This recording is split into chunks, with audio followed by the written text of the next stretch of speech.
woke up with the sun, kissed by the golden rays, rooster crowing softly, starting the new day. The garden's full of life, vibrant and so bright.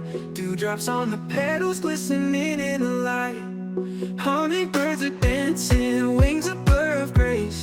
Butterflies are waltzing in the sacred place. I sip my coffee slowly, steam curls to the sky.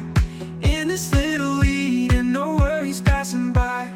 Good morning in my country garden, where the world feels fresh, no room for a heart. And with every breath I take, I feel the worries parting.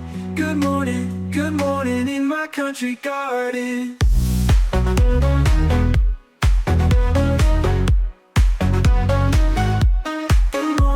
Good morning. Sunflowers standing tall, like soldiers in a line. Tomatoes reaping in red, on the vine they shine. Nature's got a rhythm